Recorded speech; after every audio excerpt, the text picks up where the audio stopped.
Hi, Arlinda. How are you? Hi, Estebalis. Very good. Thank you. How are you? Doing good, doing good. Great, great. Thank you for being here at the meeting. Of course, of Did you course. know that they come up with a new version of Thunder Rider? No, I did not. I mean, I know that there were the additional documents that needed to be provided to to the buyer. That I knew, but I didn't know that there was a Yeah, they new. come up a few weeks ago. Oh man, That's why we have to be on top of everything. So when anything comes up new, we have to set up a meeting to show everybody. absolutely, absolutely. I hope the agents will appreciate that and will be here at the meeting. I know it was a short notice, but Well, John is I, in Greek right I now. appreciate it. I appreciate it. So we do this for people like you. Which, by the way, NAR has a new mandatory course, Fair Housing Act, Oh, okay. mandatory this year. So when we comply with the 2 year compliance period, we have to take that course. Okay. I'm gonna find out about that because I didn't hear about it. Ah, okay. I knew about it because when I was taking my renewal course, a 14-hour course, Uh-huh. the instructor said that was mandatory, new this year. Okay. How you doing, John? I'm good. How are you? Good, good. Thank you. Hi, Tell John. me, How I did just you got hear anything about dinner. this mandatory course about the Housing Act? Sorry, say again. Did you hear about this mandatory course about Fair Housing Act? A mandatory course about Fair Housing Act? Not really. Is that a realtor thing? Yes. Yeah, I haven't heard too much about that yet. Uh, how is Greek? It's 8 o'clock here, and actually good timing. Just got to a restaurant, so I have a couple minutes here while the rest of the family orders to talk about the condo rider. So you are one day ahead of us, right? No, no, not a full day, just 7 hours. 7 hours, but it's 8 o'clock in the morning. No, 8 o'clock p.m. Oh, 8 p.m. Yeah, yeah. Still light Oh, out. okay. Sunny still? Nice. It's beautiful here. It's warm. Today was in the 90s, but on the beach there's a nice breeze and the water is nice and cool. So it's actually quite nice. Can't complain. You have no reason to do that. Yeah, And on the other hand, who's going to listen, right? right? Yeah. So let's wait a little bit, 2 minutes more. And in 2 minutes, we started. Okay. See everybody comes. While we wait, let's practice the screen sharing. Let me see on my phone where that would Okay, be. let me transfer to you. All right. Done it. Okay. So then I hit the share button, screen, photos, share camera, iCloud. Okay, screen. Everything on your screen, including notifications, will be recorded. Enable do not disturb. Prevent unexpected notifications. Okay. Sorry, Roger. Great.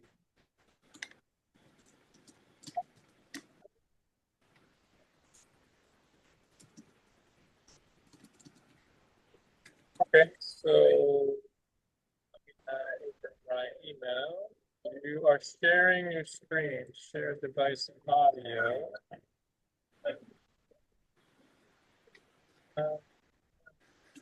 Yeah,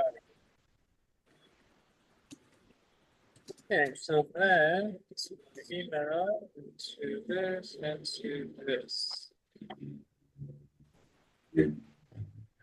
So do you see the red line condo version? It's very small. If I rotate it. Now it's better. Better? Mhm. Okay. All right, good.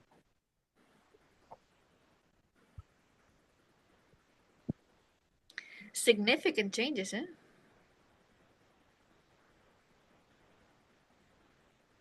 Wow.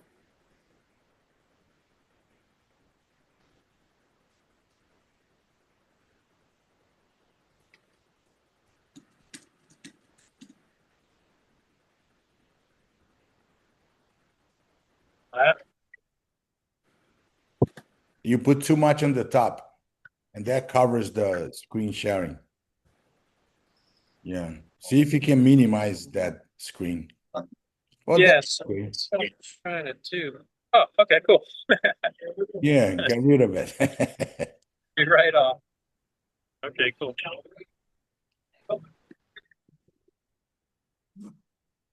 Maybe if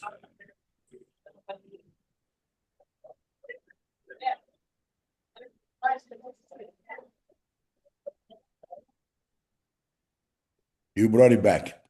yeah. Okay.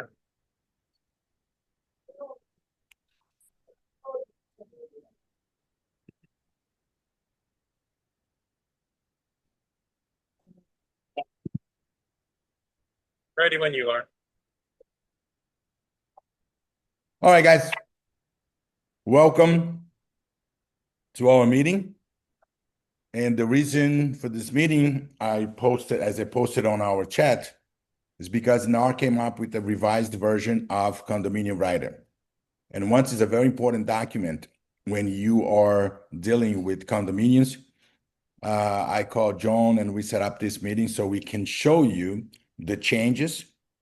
And by the way, the changes are, in a way, very good because we had to make some manual changes to the condo writer.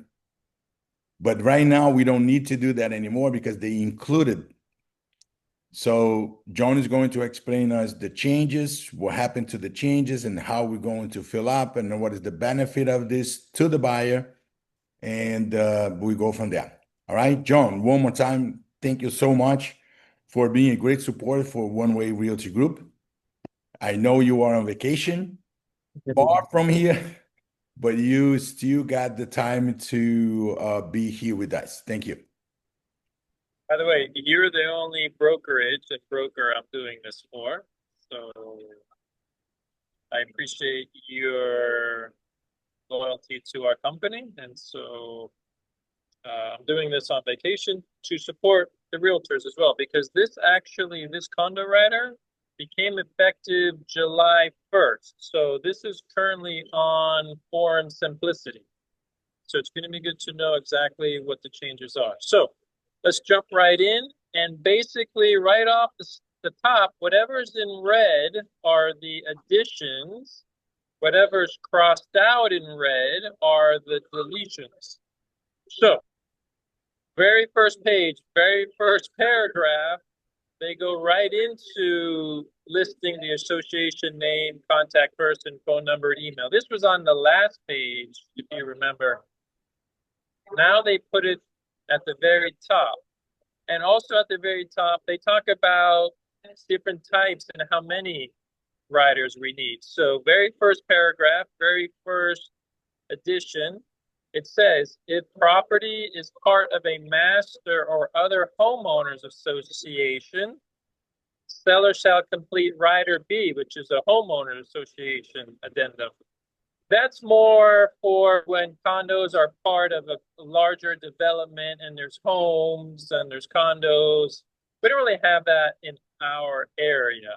But the next sentence does affect us locally, and that is if property is part of more than one condominium association, seller shall also complete a separate rider A, condominium rider, for each condominium association. So if there's a master association and a regular association, now you need two condo riders. There's only one association, you only need one. Some of you are familiar with Privé. They have three associations. So in that case, you'll need three condo riders, because the reason for that is each association might have a different management company. And we'll see later on, you can't put all the assessments in one condo rider. They want it separate now. So if there's more than one association, you need more than one condo rider. Okay. Next, you would put their information here, both the association and management company. You'll fill out all that information. So that's the first big addition. The next addition is they wanted to clarify condominium association approval under paragraph 1. It just used to say association approval, but now they want to make sure and clarify that this is a condominium rider. Next big revision is this highlighted part here in red underlined, where it says, after the effective date, seller shall initiate the approval process with the condominium association and, this is the underline in red, provide buyer with a copy of the current application for approval. And buyer shall promptly apply for such approval. So this is an addition. Before, it just used to say seller shall initiate the approval process, whatever that meant. But now it says, by providing the condo application to the buyer. So if you're a seller, if you represent a seller, you have to get that application, the condo application. You actually have to send it to the buyer. So this is a change that would affect us as realtors. So if you represent a seller, you have to get the condo approval from the association and give it to the buyer. If you represent a buyer, you have to tell the seller, hey, send us the application, and they have to do so. So that's one of the major changes. Next, they just add condo. And then we usually get a lot of questions on this. They're trying to clarify. Here, the last sentence of this paragraph. Let's see if I highlight it here, guys. Okay. If buyer is not approved within the stated time period, the contract they deleted shall terminate, and included is terminated. So basically, if you don't get condo approval, contract is canceled and the buyer gets their deposit back. Next, paragraph 2. They revised this a little bit. They tried cleaning it up. I think they did. Basically, they deleted a lot of the extra language, and the language that stays is 2A. It says condo association check 1 does not have a right of first refusal or does have a right of first refusal. That's the association. 2B says the members of the condominium association either have or do not have a right of first refusal. And then it goes into if either the condominium association or the members have a right, then the buyer and seller have to present the contract, the fully signed contract, within 5 days after the effective date to the association for them to make their decision if they want to exercise their right or not. So a little bit just cleaning up some wording there. They're taking a lot of it away. It was a little bit too verbose. So paragraph D here, it says if the condo association or a member timely exercise their rights, then the deposit shall be refunded to the buyer. Here's actually something that's interesting that's not really great for realtors is this last sentence under paragraph D that they've deleted, where it says seller shall pay to broker the full commission at closing in recognition that broker procured the sale. So that has been deleted. So no longer, if you brought a buyer and the association exercised their rights, You used to be entitled to commission, but now with the new rider, it says you as a buyer's realtor are not entitled to that commission. Not great for realtors, but this had to do with NAR rules and everything having to be signed and the parties having to agree to compensation. So that's no longer the case. And then paragraph E, they added, if they don't exercise their rights, then the contract proceeds as normal. Next, paragraph 3, some minor changes here. So remember, there used to be an additional line where you can put one association and then another association. They've deleted that. So now it's just one amount to put for assessments. And then, like we said, if there's another association, you have to use a second condo rider. Next, talks about fines. Sellers shall pay all fines. We know that. And also remedy all open violations. So if there's any violations, remember we used to add this language to the additional term section because it was never in this condo rider. So now we no longer have to do that because this condo rider is now saying seller is responsible to close all open violations with the association. Next, John, yeah, just a moment, just to clarify to everybody, you don't have to put that language on the contract, only if you're dealing with condominiums. If you deal with single families, you still need to include that language. Isn't that right, John? that's correct. So just to be safe, just leave that language in there. You know, more is better than It less. doesn't hurt.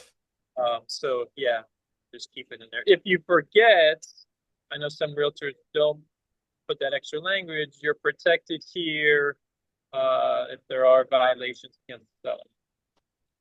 Special assessments, they've kind of cleaned this up a lot here.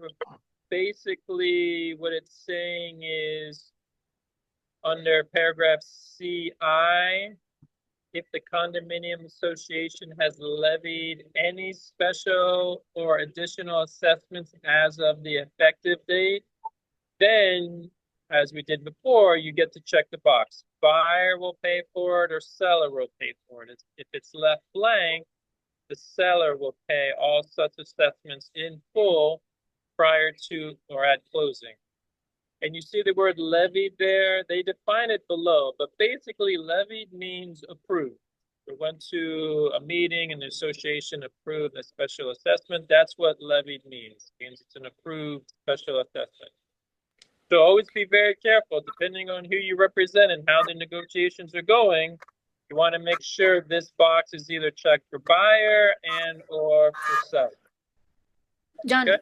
quick question. Yeah. If the association is discussing a special assessment that will come, I don't know, 6 months down the road or whatever, should that be specified somewhere? I mean, it's not levied yet, but it's going to be in the next 6 months, for example. Right. So let's continue on with the next paragraph, which says condominium association levies any special or additional assessments after the effective date. Then you get another choice here of who's going to pay for that, buyer or seller. So the first paragraph talks about any special assessment that just got approved before you sign the contract. The next paragraph talks about the special assessment being approved after the contract is signed, but before the closing date. And then paragraph 3 goes into, it says, notwithstanding the provisions of 1 or 2 above, if any special or additional assessments may be paid in installments. This is usually a question we get a lot of. And here's the big part, and the condominium association will allow the buyer to assume installments.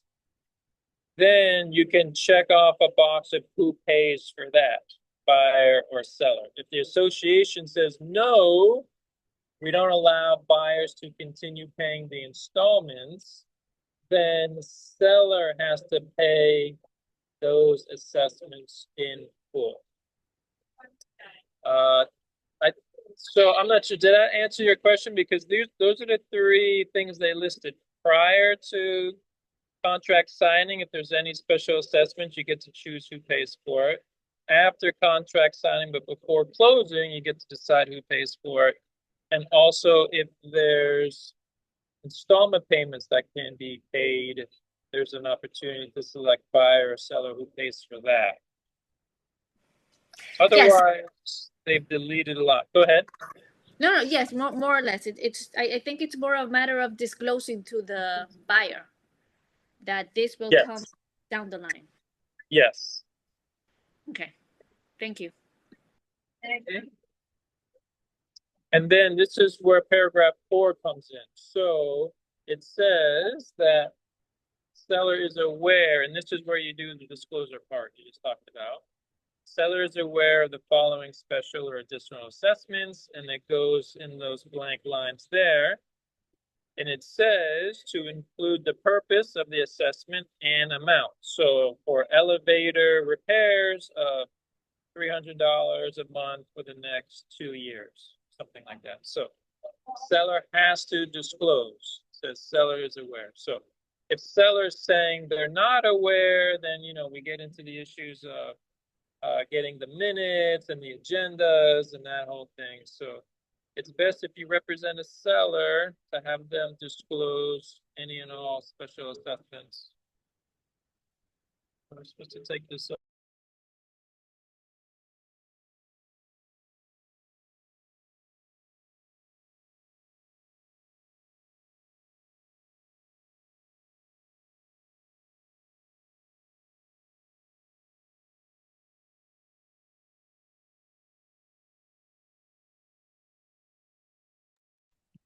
I think John got disconnected.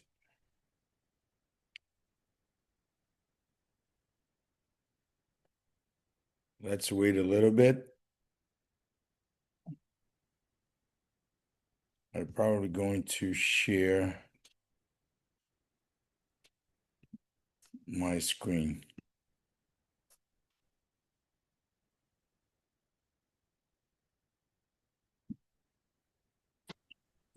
All right, sorry about that.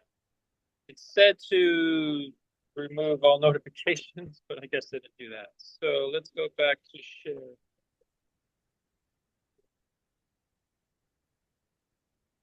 Alendo, can you share again? Yes. Give me a second. While he does that, obviously, I'm explaining it a little bit here. I know it's a lot, but I've sent Arlindo the final version. Obviously,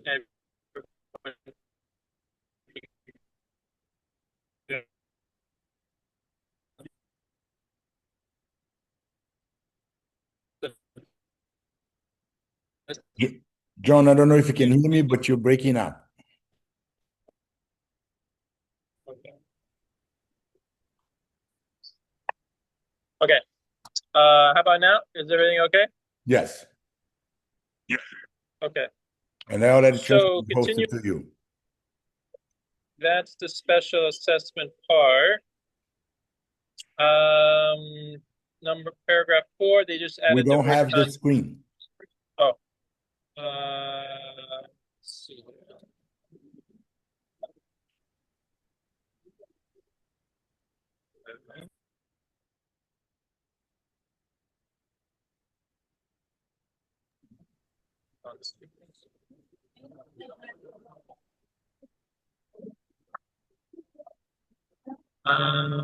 Okay.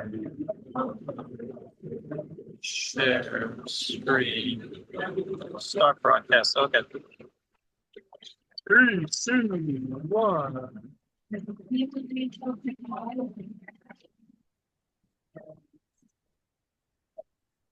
Okay, let me know when you see it. We're good. We're good. Okay. So let's see. We're almost there. It's What additions? So non-developer. Oh, okay. The next big change was, this is paragraph 5. This is talking about the condo docs. It used to say 3 days to review the documents and decide if you want to move forward or not. They've revised that to 7 days. And these are 7 business days because it says 7 days excluding Saturdays, Sundays, and legal holidays. Okay? So remember when we asked for the condo docs, and once we get the condo docs, we had 3 days. Now we have 7 business days to review the condo docs. And if the buyer feels that the budget's not good enough or there's not enough reserves and they want to cancel, they now have 7 days to do so instead of 3. John. Yeah. That means that the rescission period went from 3 to 7. After receipt of the condo docs, correct. Yeah, the rescission period that used to be 3, now it's 7. All right, great, thank you. That's I need correct. to inform this to the school because we still teach 3 days. Yeah, it just changed 2 weeks ago. All right. July 1st was when all the changes came into effect. All right. Okay, so paragraph 6, what they changed here was, it used to say that buyer was able to decide if they wanted to request the condo docs or not. Now they're saying, okay, yeah, you don't get to request, you're getting them. Seller has to give them to you, and you don't get the choice. So what they deleted here was if buyer wants it or not. Now, basically, seller has to give a copy of the condo docs to the buyer. Okay. Now, what they also added here is, this is now paragraph B. So 6A was condo docs. That's the declaration, that's the budget, that's the financials, those type of things that are required in that section 718 of the Florida statute. What's not required in the statute, but what the association wanted to do was to allow the buyer some additional documents that are not required by the statute, but what some buyers want. And those are listed here. The minutes of the condominium association board meetings for the 12 months preceding the effective date, and the agendas for those meetings, and then the minutes of the condominium association for the prior 12 months, and the agendas for those meetings, and the insurance declaration, and finally this last paragraph where it talked about, go to it, 9A3, which this section here is where it said, You're breaking up again.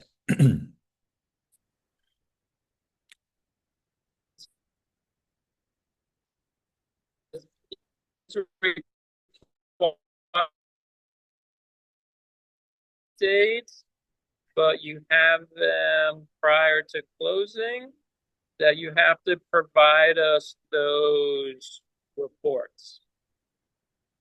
It's interesting. What you should do as realtors, I don't know, here you asked your buyer, I guess, do you want the minutes? You want to read the minutes of the prior year's meetings? You can ask them that.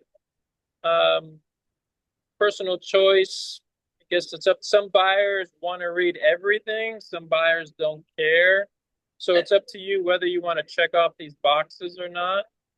At the very least, I would check off the fifth box where it says if paragraph 9A3, 9B3, and 9C3. Those are the reports for the reserve study and things like that. You should check off that box. The others, I mean, if you want the insurance, it's just going to ensure that most condominiums are properly insured. But if buyer wants to review that, I guess speak with them and see if they want it. And then you can check off the appropriate boxes. And then again, If you do have any of these boxes checked off or all of them checked off, the seller has to give them to you, and buyer has 7 days to review them. And then if they don't like what they see there, then the buyer can cancel and get their deposit back. The parking section stays the same. Inspection and repair stays the same. And then milestone was changed from paragraph 10 to paragraph 9. Nothing changed here because these were recently added. And then again, the 3 days changed to 7 days. They made some minor revisions there. Let's see. And that's it. Okay, so this is the new rider. Please review it. Arlindo and I are here for you. I know I threw a lot at you in a quick time, but don't be too nervous about it. It's here to help. So review it, read it, get familiar with it. If you have questions, Arlindo and I are here. Great. John, thank you for the presentation. Thank you for being here with us, helping with this condo writer.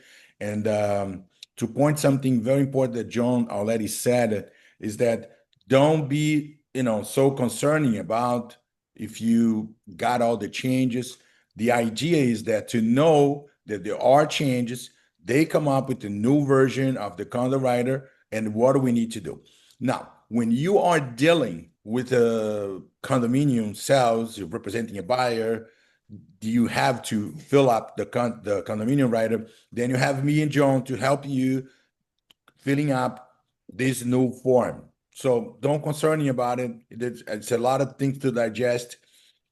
Once me and John, we are dealing with this on a daily basis, so we will be able to help you with that. Okay, so if you have any questions when you're filling up the contract of the condominium writer, just give me a call or call John, and we're here to help you. You guys have any question?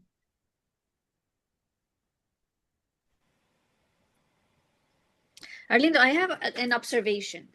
And because a lot of this information will be known by the seller and not the buyer. So I foresee that there will be some back and forth in the condo writer, right? Well, the buyer, the agent who represents the buyer is the one who fill up the condominium writer. Uh-huh. Questions, it's part of the negotiation, like the last paragraph that we just reviewed, which is a bunch of extra documents that you can request to the seller.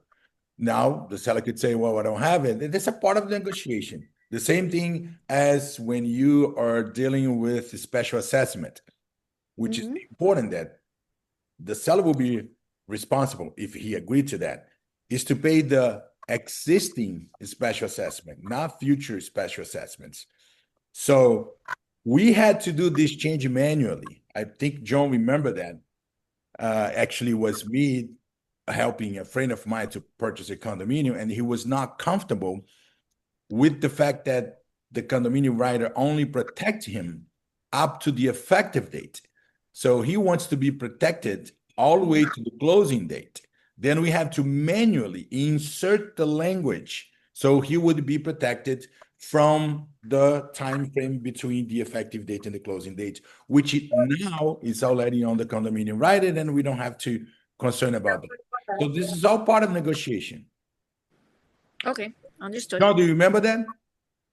Oh yeah, it was one of those that I like to read everything and was very involved in the whole process. But yeah, so we'll come across buyers and sellers like that, and we're here, and you're here to help them through it. A lot of people are nervous. We understand that. This is the first big purchase for them. So we're here to help them through this process. All right, good. Estebanis, you're okay with that? Yeah, perfect. Thank you. All right, guys. Thank you again. Anything new that comes up, we will set up a meeting like we always do and help you with the process, okay? I thank you for coming to our meeting. I hope you enjoy it and enjoy the rest of your day. John, one more time, you're the man. Thank you so much. Anytime, guys. See you soon.